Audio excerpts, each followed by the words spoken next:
Hi there, my name is Josh Staten, and this is the Listen to This podcast. We find, play, and review tracks that you have never heard before. Join bass player and I as we take you on a musical odyssey, one break, bridge, and bar at a time. What's up, everybody? This is the Listen to This podcast with bass player and Josh Staten. What's up, Austin? I'm chilling. I'm a little hungover. I celebrated getting through exams last night, and yeah. So hey, rightfully so, man. You were fretting over that for a few months, so yeah, it worked out though. And so how was that with it being online and dealing with that kind of adjustment period?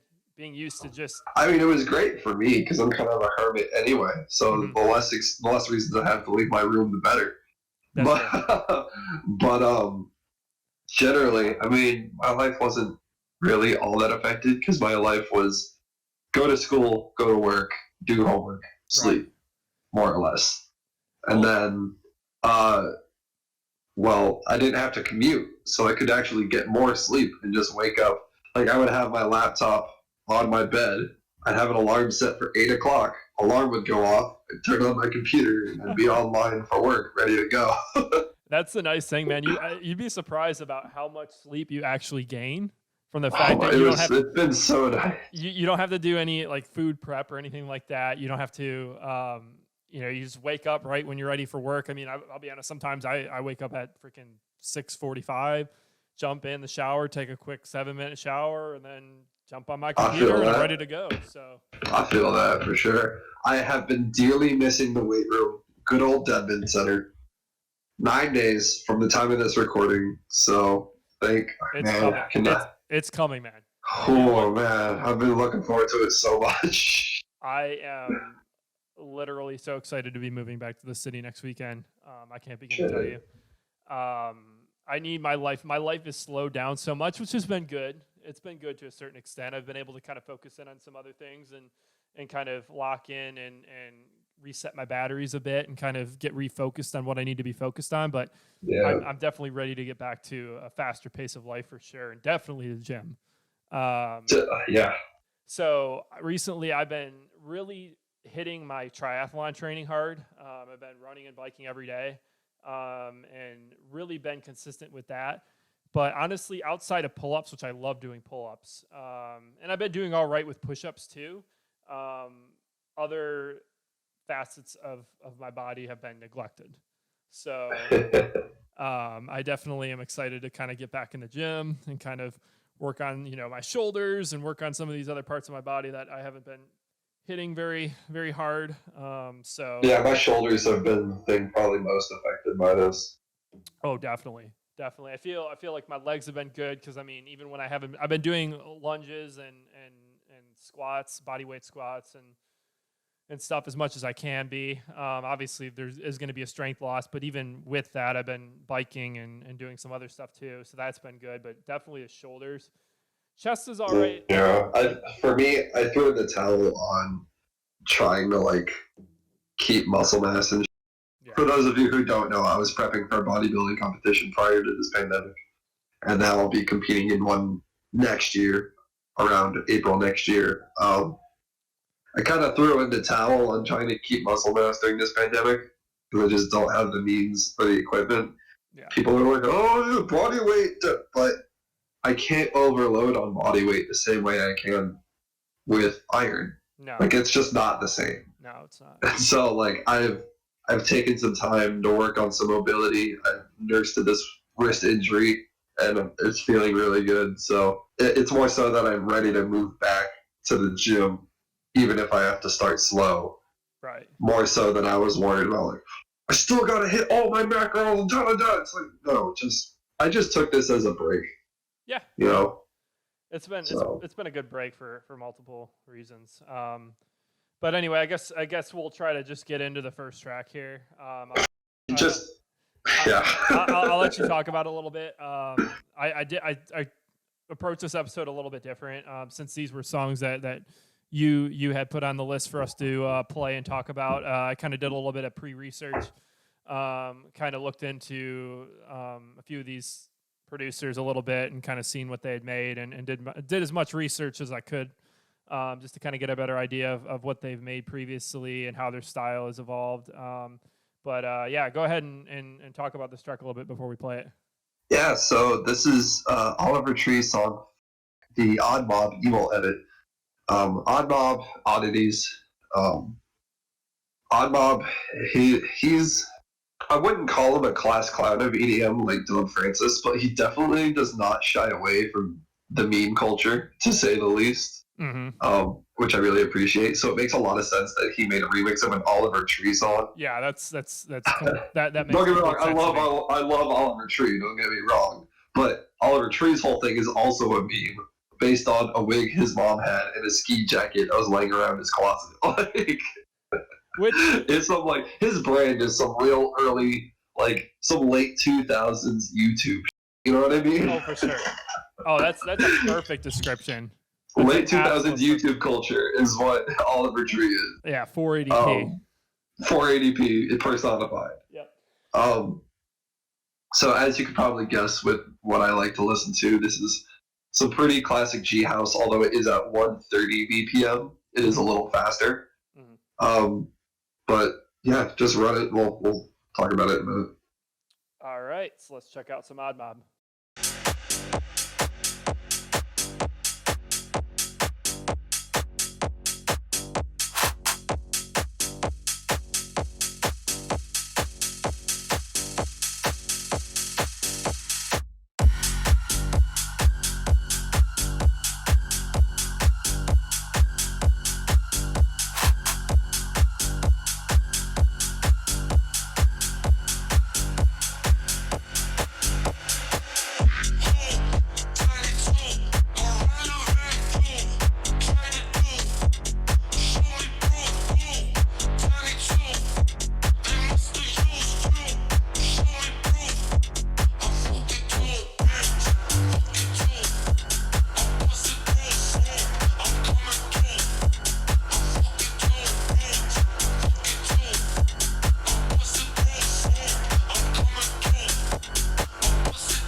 All right.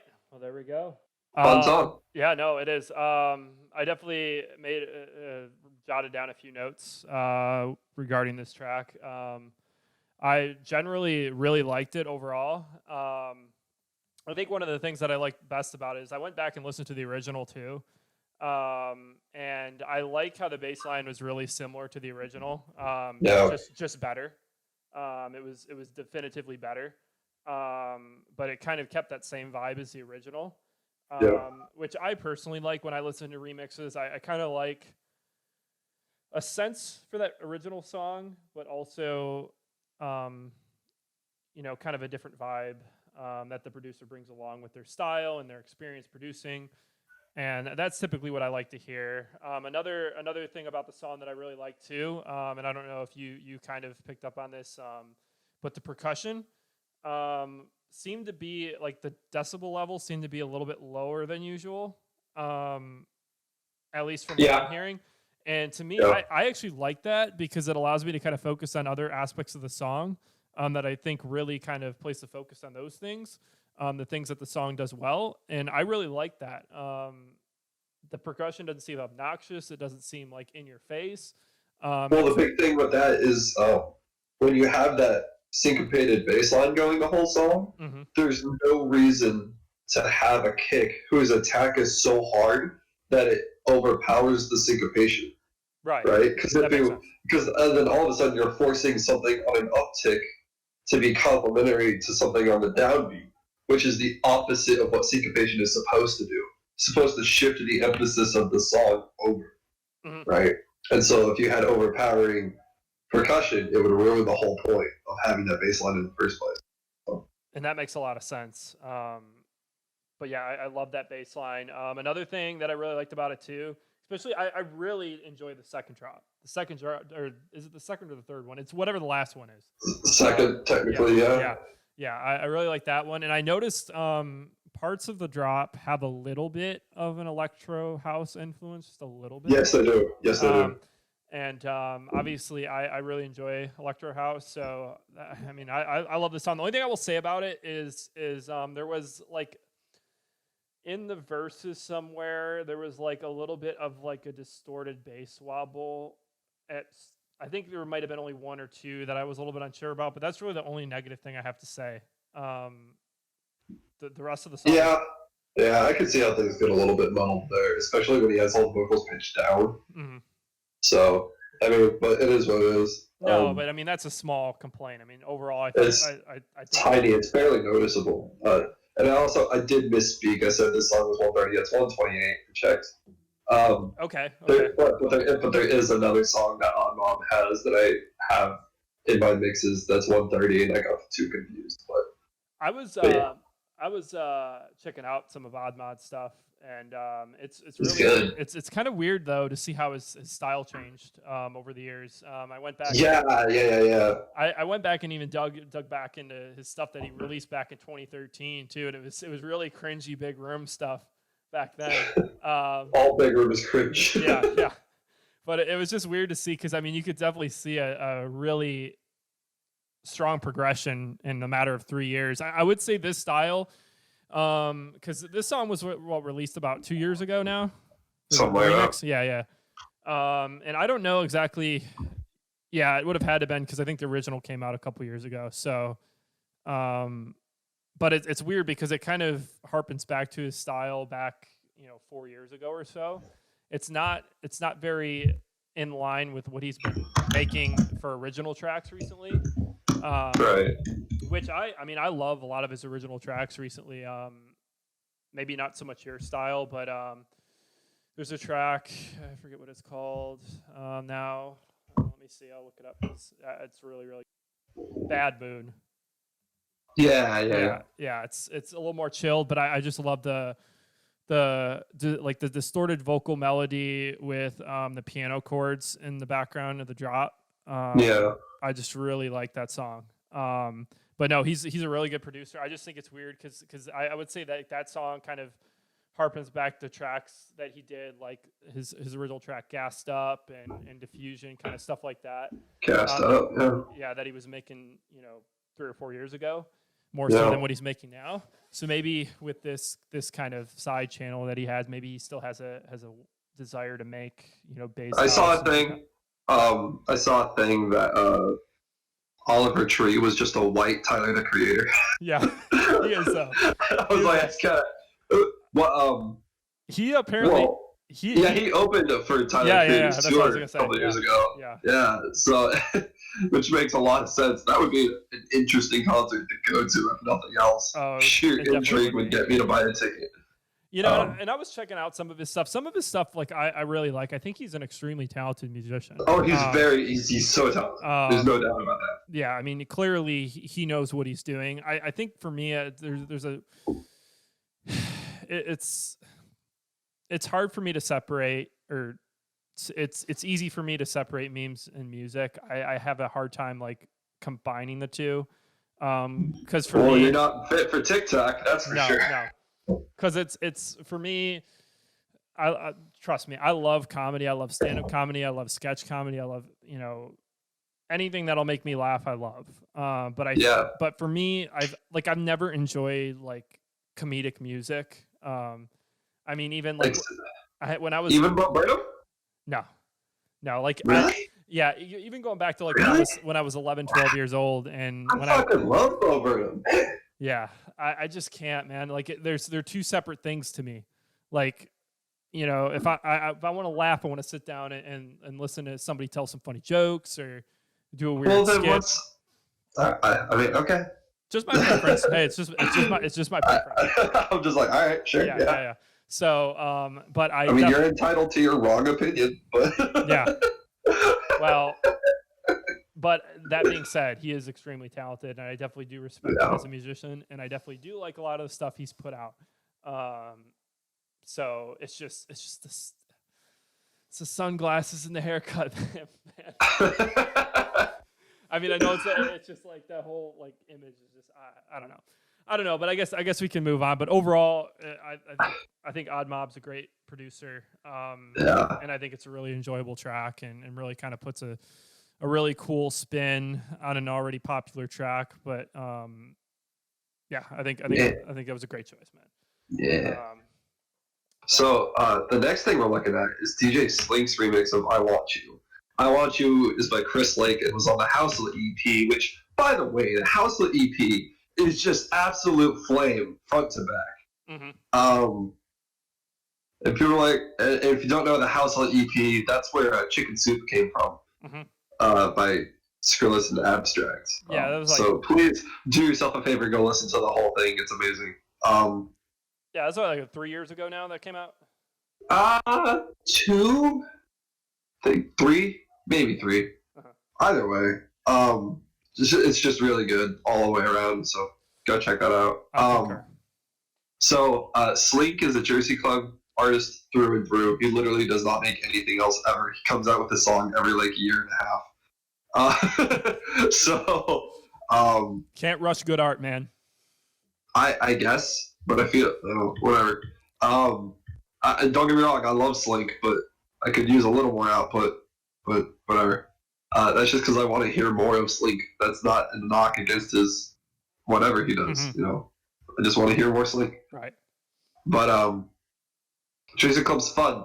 It annoys some people who know the original song because it moves lyrics starting from beat 1 to beat 2 in order to match the Jersey Club kick, which is not like a groundbreaking edit, but if you go back and listen to the original and then compare it to this, it's like a stark difference in styles.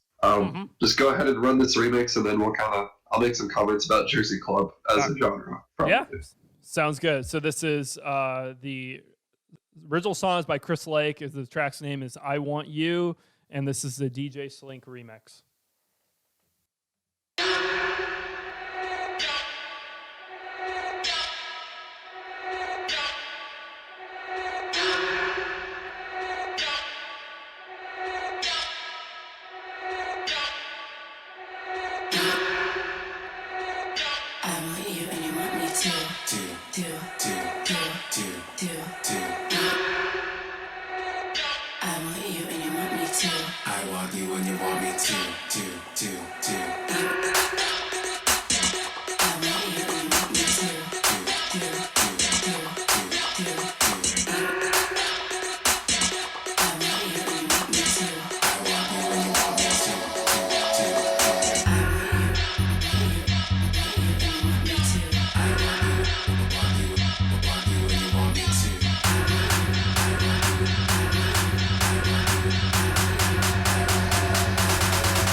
want me to. I want you and you want me to. I want you and you want me to. I want you and you want me to. I want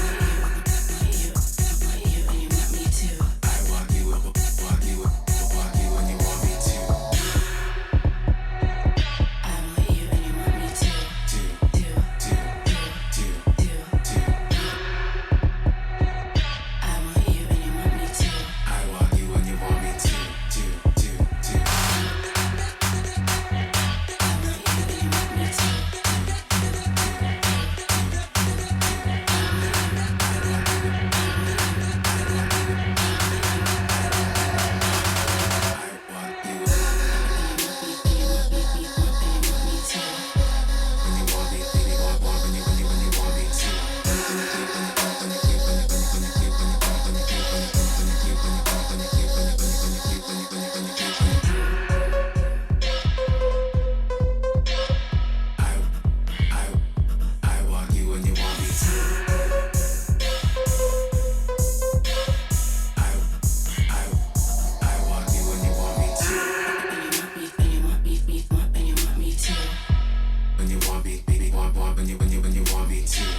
and you want me to. I want you and you want me to. Do.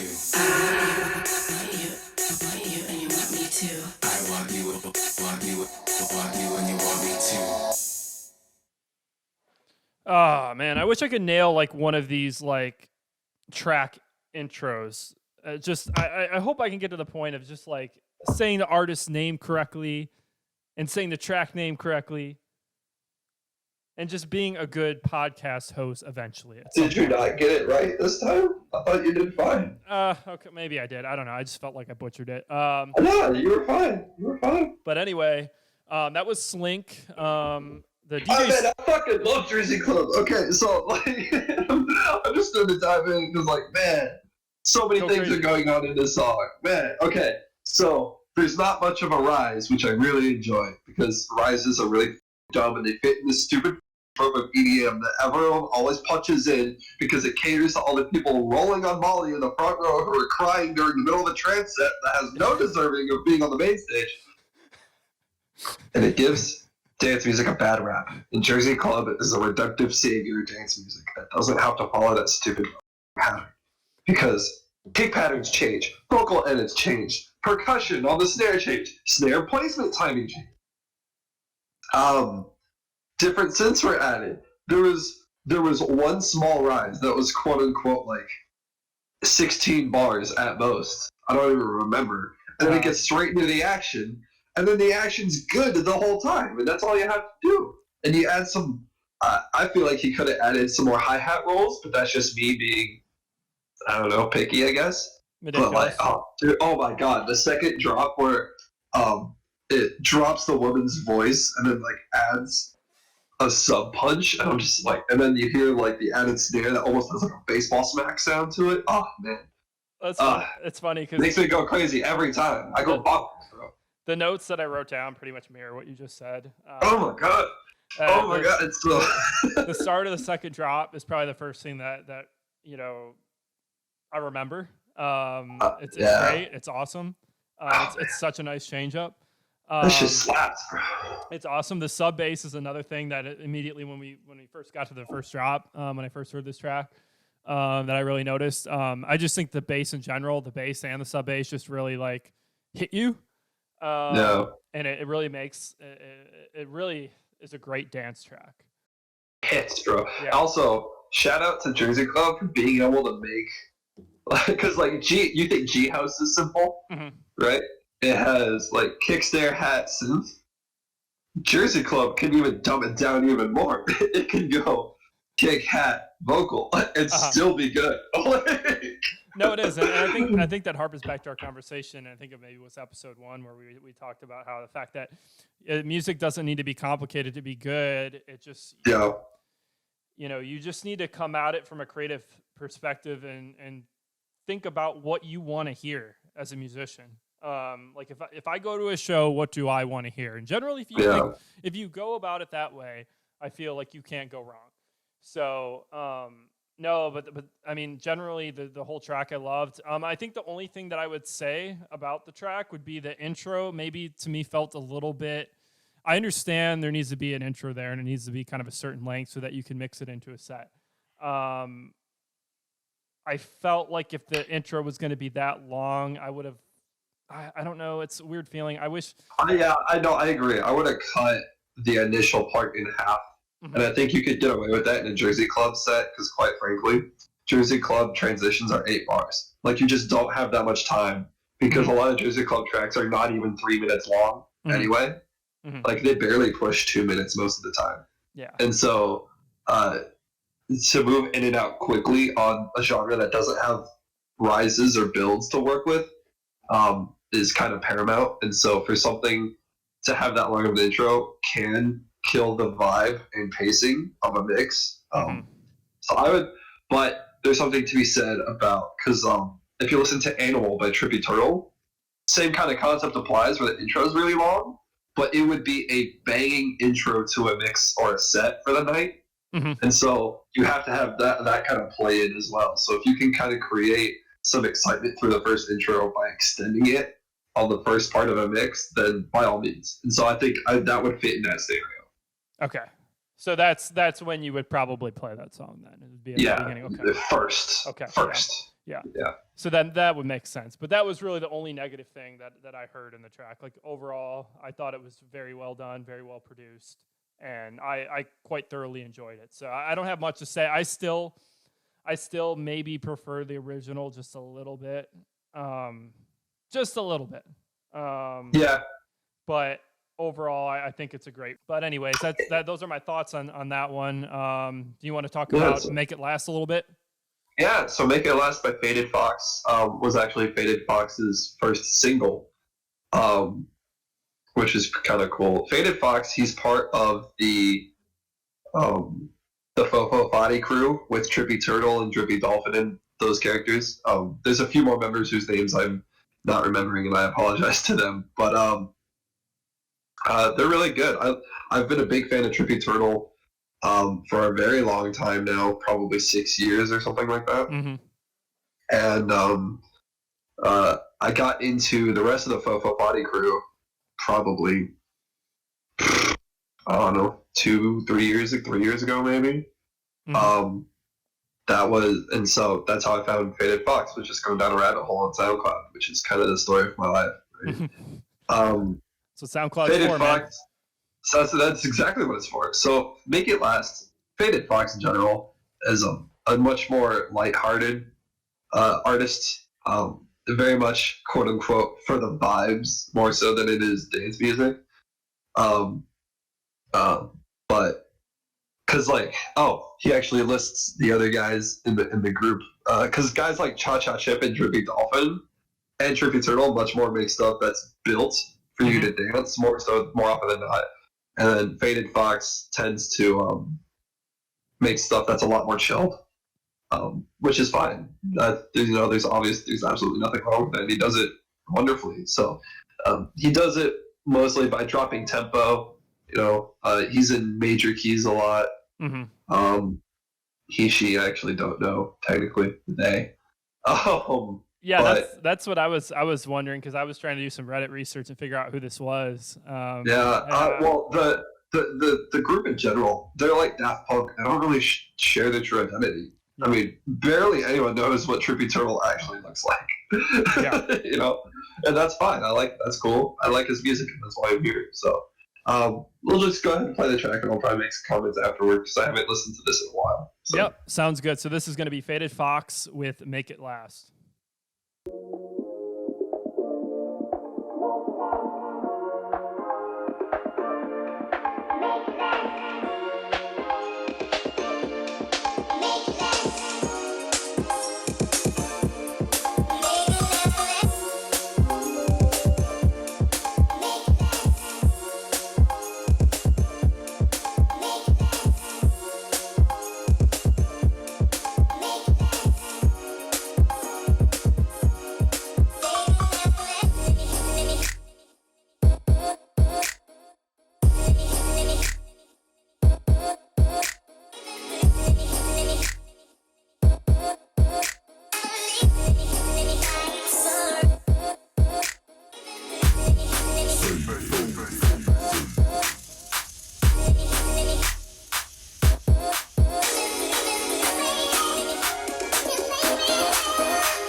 All right, so that was Faded Fox with Make It Last. I have my thoughts on the track, but I'll let you go, Austin. Now I want to hear your first impressions.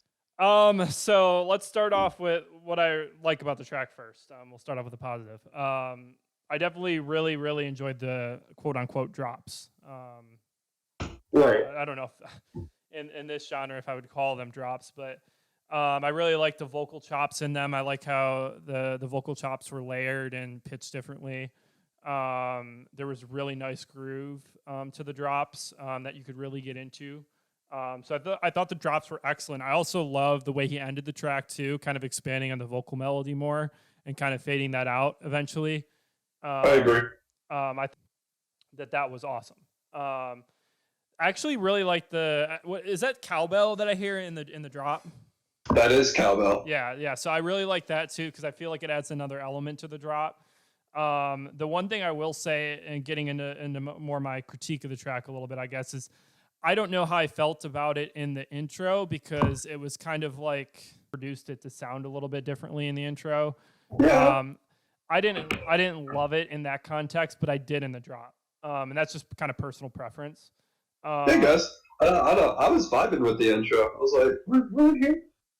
For me, like the intro and the outro was so much better for me than the intro. I thought the outro was excellent. Really? Yeah. Oh, interesting. So I thought the outro. I mean, I agree that the outro was also excellent. Don't get me wrong, but that's just me, and I definitely try to give this song a few listens because I definitely don't like being critical upon. Yeah, I definitely like. I listened to this song in my leisurely time, and listening to it today, I noticed some different things. Mm-hmm.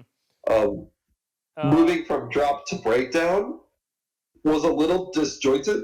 Oh, I totally agree. That's what I was going next. Is my big thing. And I feel like that actually is a very simple fix. I feel like if you put a white noise riser at the end of the drop, that would solve the whole issue. Because then you would anticipate a change in pace.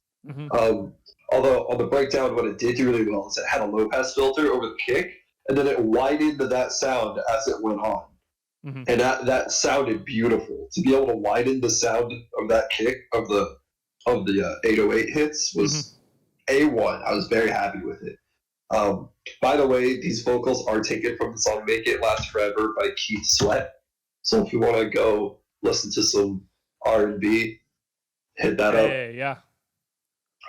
So obviously the vocals were pitched up. Yeah, check it out, people. Yeah. So and then the other big thing. So the move from drop to breakdown was just disjointed, but the breakdowns themselves were done really well. But the thing for me was spotty EQ, because I feel like and that it might just be the bit rate I'm hearing it through our screen share. Yeah. But there were definitely some moments where I felt like there were too many frequencies at the same time in the same range. And you can do that, but it has to be really fine tuned. And especially when you're in a major key and your Rhodes piano, I guess not Rhodes piano, but your piano keys are in the same frequency as your pitched up vocals, which are already going to be sketchy sometimes because of the modulation. They might be a little distorted. If you get a distortion that's now clashing with another sound of the same frequency, it's just going to compound the problem. No, that makes sense to me. And so I get a little weary about that, but to be fair, it obvious, like he said, it was his first single. And I still really like it. I still listen to it a lot, despite some of my criticisms. So I think part of it too was like, I appreciate that they actually branched out and tried to slow down the tempo and create a different vibe, still using the basic principles of Jersey Club, namely the kick pattern. And I can definitely appreciate that. So no, totally. It's and criticisms aside, it's still a great track. Like the track, the track doesn't need to be perfect for you to enjoy it. So no, and honestly, I actually listened to his next release, So Into You, and I thought that was much more. It was tied together much more crisply than Yeah, I agree. than I thought his first release was. And I actually Yeah. enjoyed that one even more. And I really like that one. But no, I'm just interested to kind of know, like, you know, if some of these guys have a different moniker, because I'm just curious and interested to kind of see like how they develop the style that they developed, and because they're obviously very very good producers. So Yeah. I'd like to kind of know, like, you know, because the interesting thing with, and this is a bad example because I don't jive with Marshmello, but just going back and listening to his .com stuff, right? Yeah. You kind of get to see how his style Very reminiscent of Mode Step. yeah. You just get to kind of see how his sound evolved over the years and how he got to the point that he is today. So that's why I was more so like interested to see, like, had these guys produced anything before, they started these monikers, or is this brand new? And not to ruin the surprise per se, or expose them, but more so just to kind of hear their musical path and kind of understand why they developed and I that think sound. well, and that's why starting next week, fingers crossed, I'll be live streaming while I'm working in the studio, because I know people have a lot of interest in kind of how that path develops. Right. And I have absolutely zero issue of being fully transparent on how my workflow happens. So no, because the weird thing with like music, right, is you can't really recreate an entire track, right? Because there's I mean, you can, but I mean, realistically, who's going to go through the trouble? That's true. You know? That's a lot of work. Well, plus, like, you would just be making it after me, and I already have documented evidence that I made it first. Right. And I guess it goes. I guess what I'm saying when I say recreate a track, I mean, like, pick up every single particular element of the original track, build it out just like it was built the first time. Because I know they have these YouTube channels that sit and how to make this track, making this track over again, and you listen to it. It sounds similar, but it's not close, but it's not exact. It's not exact, right? So I guess more so because I mean, I have a huge issue with people stealing melodies and chords and all this other stuff from clearly popular tracks that everybody has heard before, and we can maybe get into that on a later episode. But that is that's a whole episode by itself. Yeah. So maybe we'll have like a special. Yeah. So I think we're gonna have a special episode at one point, because this is something that I'm extremely passionate about. I am actually super down to have a special episode on the IP of music, because it's right in my wheelhouse. Yeah. Having studied, I studied business law in school, obviously, and you did too. But and then having a particular interest as a musician myself. I'm willing to like do some research on like case studies and stuff just to brush up before we talk about that. But yeah. No, I'm totally down for that. I definitely think I'm going to probably play parts of songs. I'm going to try to not play the entire song for this one, because I'm tired of my stuff getting demonetized by YouTube. But I definitely want to give the audience like excerpts and kind of samples of music that I feel like has been copied, because there's definitely, I mean, I keep track of this stuff. Every time I hear, like, I'm always listening to new releases every week, and anytime I hear a melody, chords, anything like that I've heard before, I go back and I think about it. I'm like, where did I hear that before? I think about it for a little bit. That's the song. That's the one that I've heard before. I go back and listen to it. I've done that more than a few times, yeah. Yep. So I think that's an episode worthwhile. So I definitely kind of want to make sure that one isn't demonetized. I want people to be able to search it. I think that's a really important episode that I want to create. So yeah, we'll have to do a special, and it'll be good now because I'm moving back to the city, and we'll be able to kind of do that, work on that, and get that going.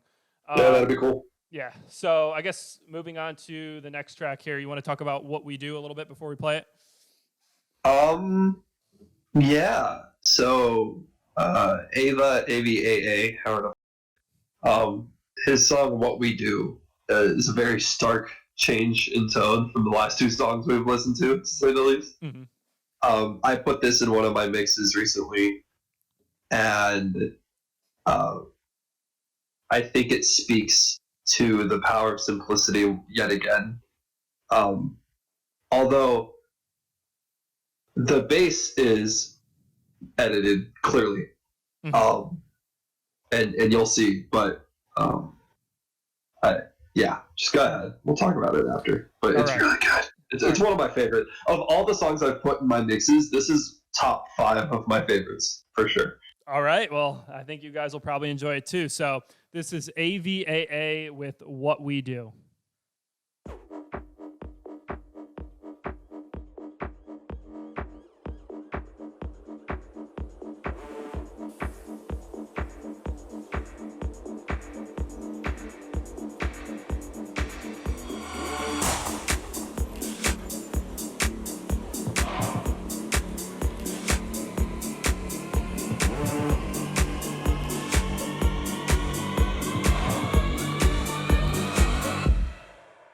Here we go. What we do. When we do. What we do. What we do. Oh, y'all niggas wanna dance?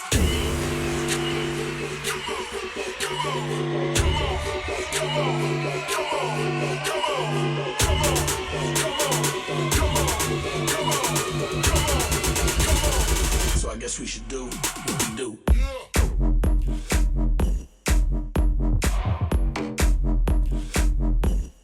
Check me out, though. We ain't done with you.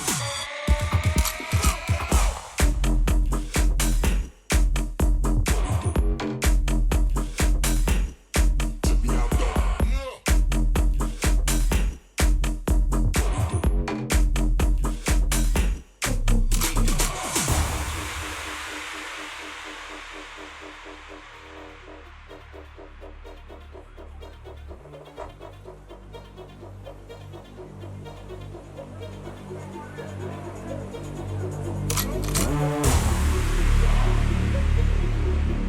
What we do. When we do. What we do. What we do. Here we go.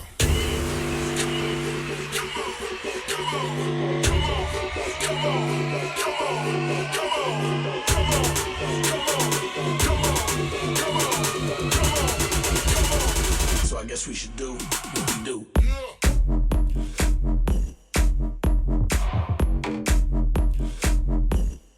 Check me out, though.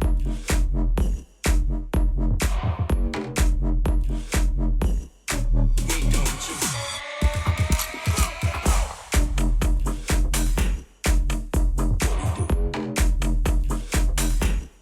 Check me out, though.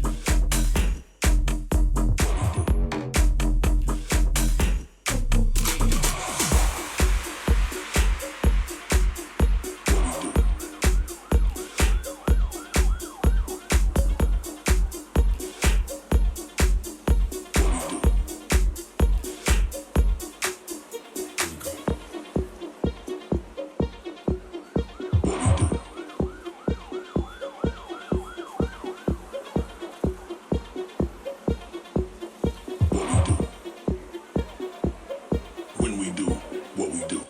All right. So that is AVAA with What We Do. Bro. Oh, that song goes so hard. I love it. Love it so much. It sets the tone from the jump, Uh huh. and then it goes into like a gangster rap breakdown, and then it just builds and it just slams that bass right in your face, and it's just oh so pretty.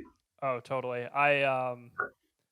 That's my favorite song of the ones you sent me. Oh, for sure, mine too. Don't get me twisted. I just the bass is awesome. There's a change up with the bass. Like he uses like a couple different bass sounds that I hear at the end of the second bar in the drop.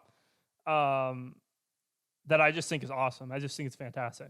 Yeah. Plus, the second drop is like different enough, Mhm. but not like a radical shift. But it's also not a copy. Oh no, this is It hits that fine line. This is right in the middle. This is in both drops. It's at the end of the second bar. I'm like pointing out like a specific like Yeah, change up yeah, that he yeah. puts in there, And yeah. it's just like, because you get used to like the beat a little bit, and then he adds that little bass change up.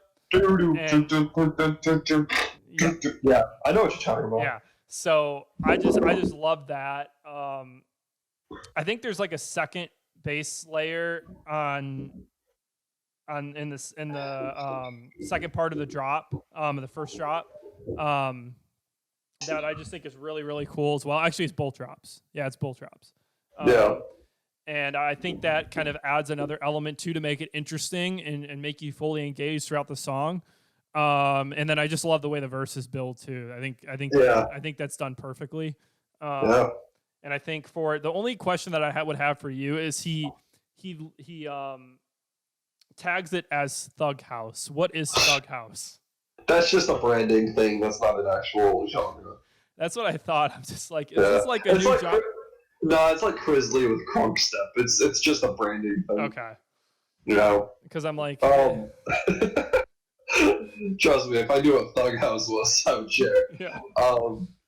No, the other big thing for me with that song is the cymbals and percussion are in line with the bass, which was the smartest decision you could make, because it's obvious what the focal point of that song is. Right? It's the bass rhythm on the drop. There's no surprises. It tells you that in the intro, right? It's not pulling any punches. It just is really good, and he knows it. And so the smartest decision he made was making cymbals that emphasize the pattern of the bass line rather than going crazy with them for no reason. And that's the power of simplicity. A good producer is one who knows when to stop adding things, and he nailed that balance. So that's what makes that song really good. No, I think that's the key with any producer, because Okay, if you want a case study on when to stop adding things, just listen to Arl Grind. That's it. Yeah. He's the ultimate case study in that. Yep. So I think there's a lot of producers that need to look into that case study a little bit. Yeah, I 100% agree with you. I'm looking at you, Mala.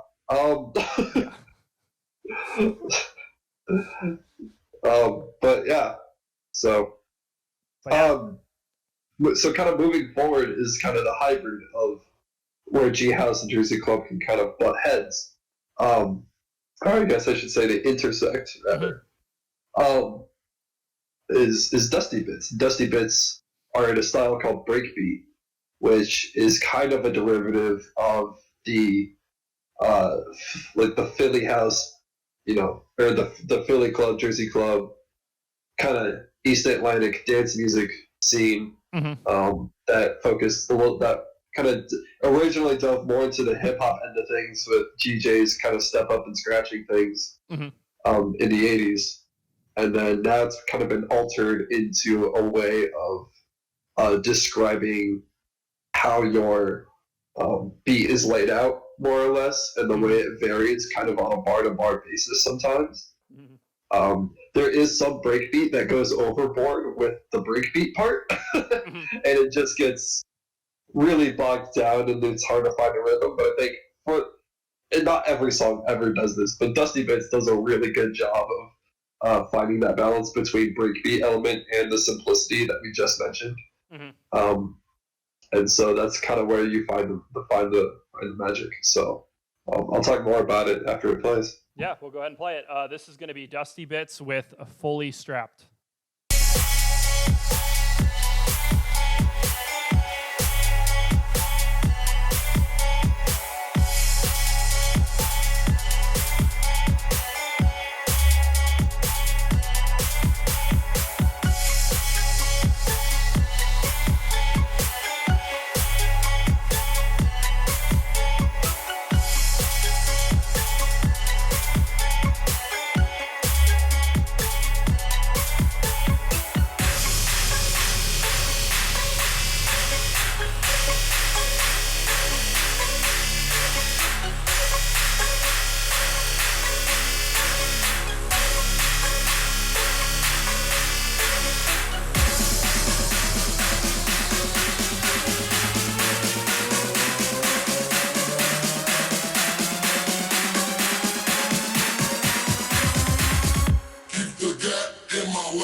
Man, that song makes me ready to run through a wall, I swear.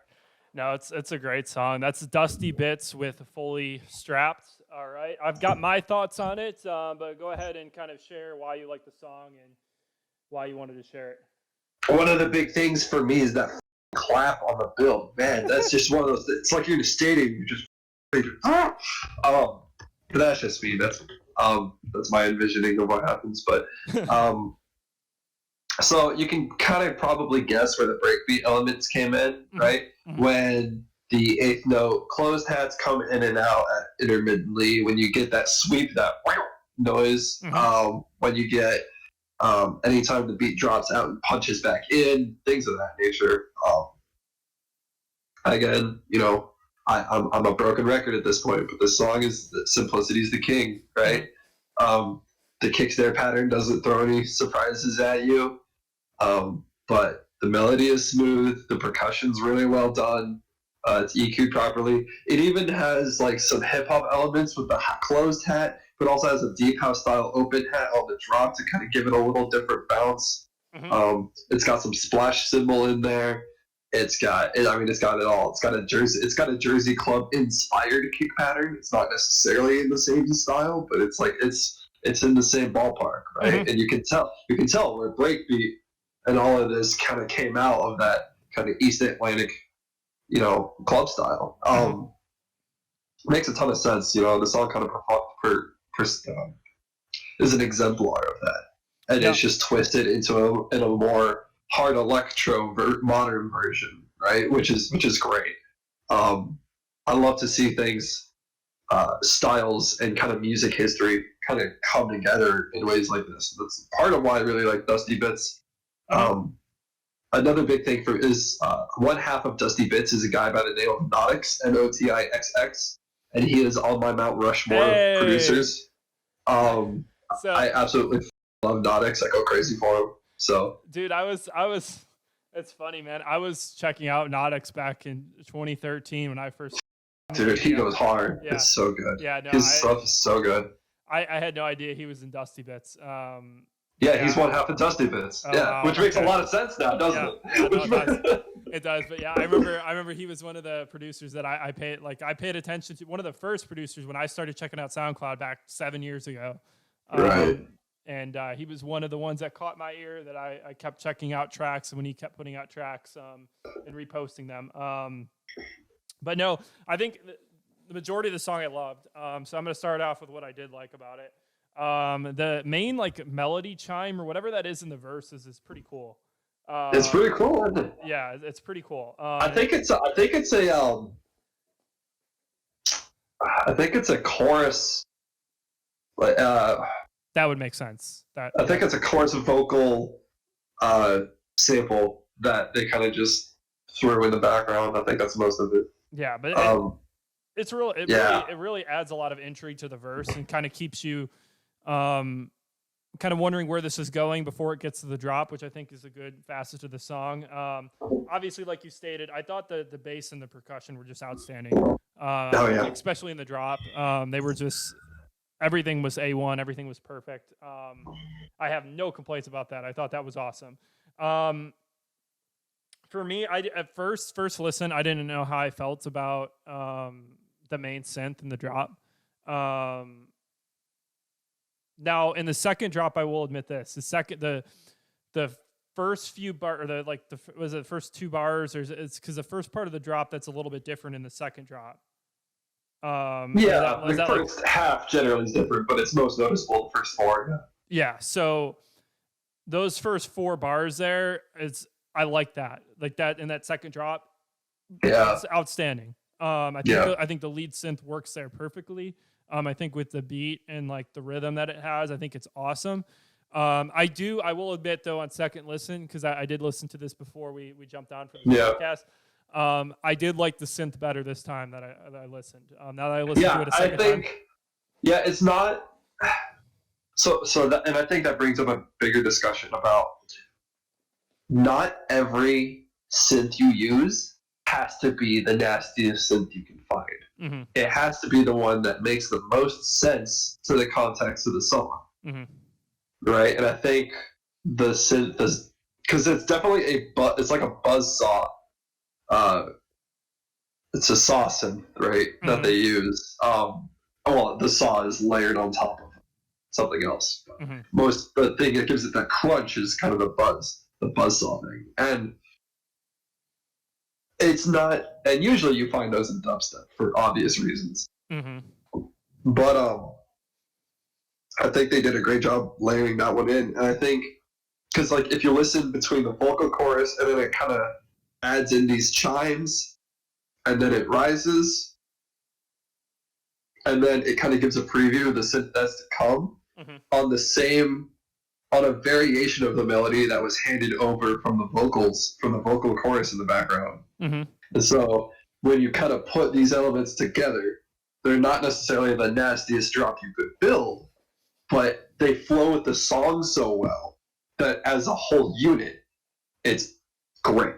Yeah. Right? Because like if I sat there, and it's the same thing, because like if I sat there and all I tried to find was the nastiest kicks and bass hits and everything else, I wouldn't even make that much music. Because there's a lot of great kicks in there and a lot of great wubs, for lack of a better term, right? That make sense with each other, but are not necessarily the most top tier, like melt your face off level of drop. But you gotta understand, like, if you're trying to make an hour-long mix for a show, or 2-hour-long mix for a show, and every single song melts your face off, don't get me wrong, I would love that set. But you wouldn't have much to do. Yep.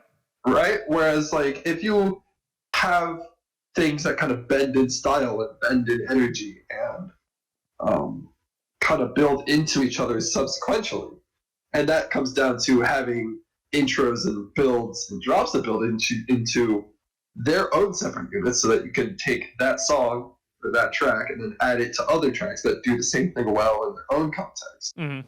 Then what you end up with is something that's probably even better than if you just hit play every 3 minutes.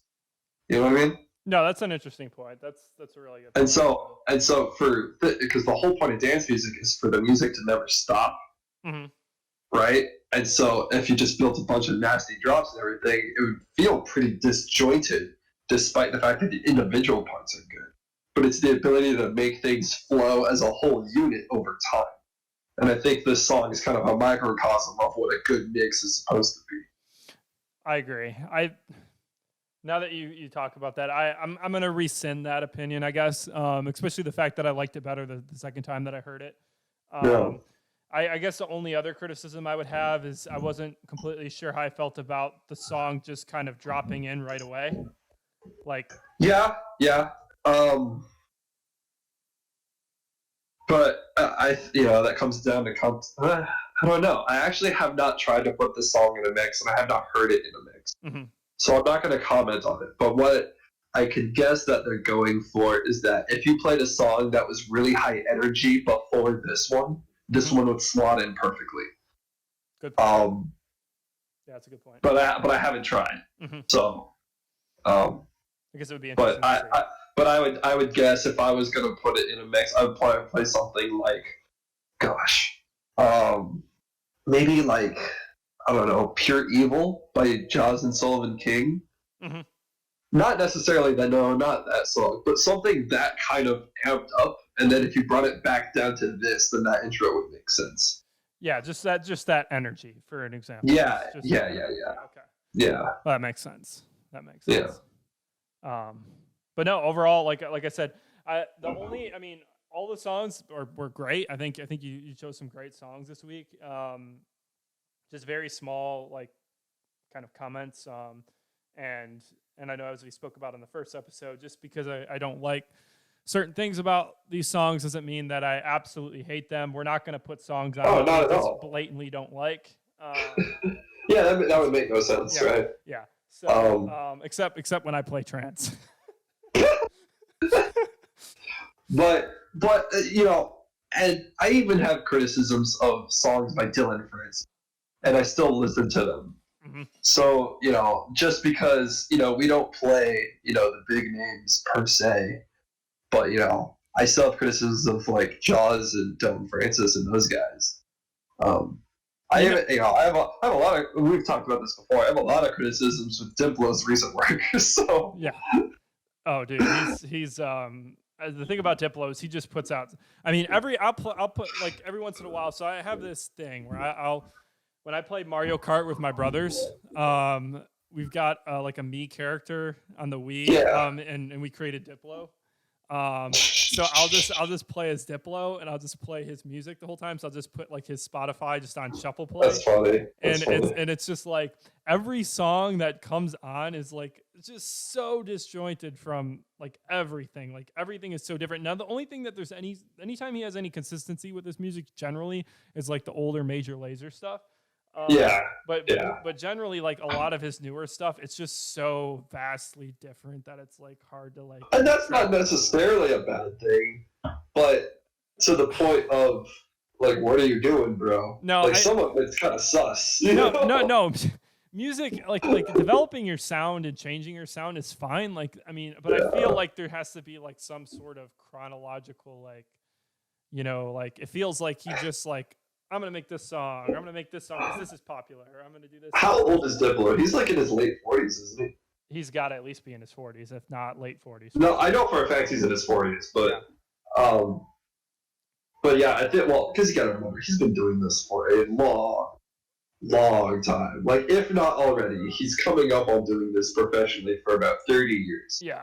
I think he's just bored. Well, and that's the thing, and that's the thing too. Like for me, like I don't like seeing musicians like carry on just for the sake of we want to continue to sell records, we want to continue to tour.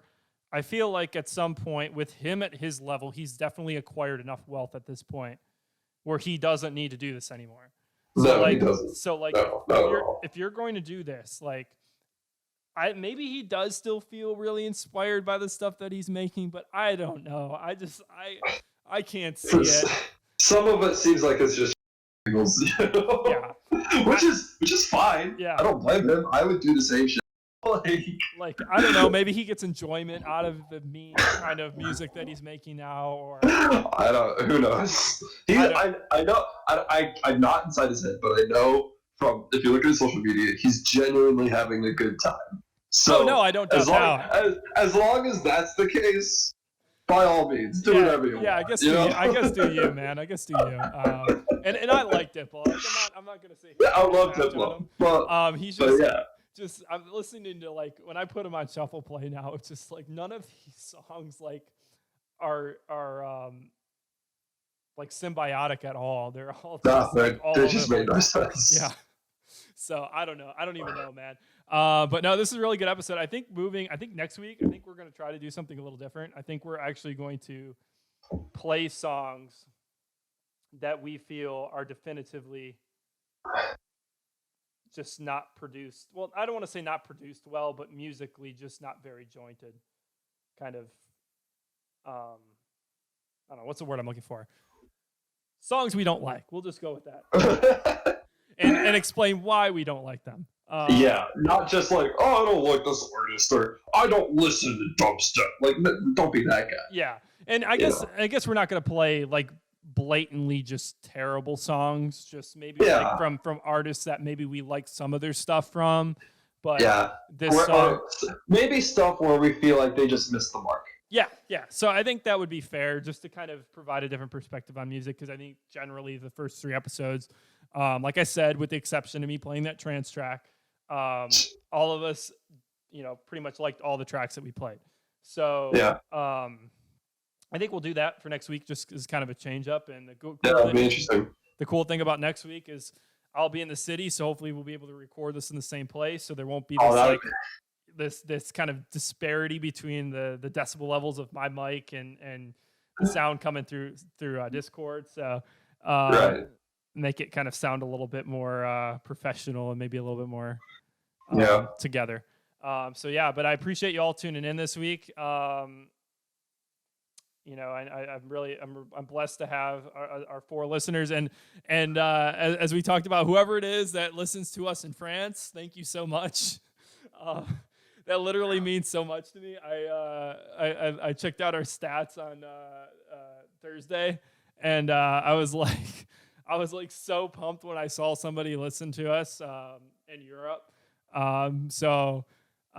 We'll keep making these podcasts as long as we got one listener. But hopefully you guys find some new music from this and maybe develop some new taste and find some new artists that you really love. But everybody, be safe this week. Austin, do you have any final words for this episode? Merci beaucoup. Yeah. All right. So this has been Listen to This, and we'll see you all next week.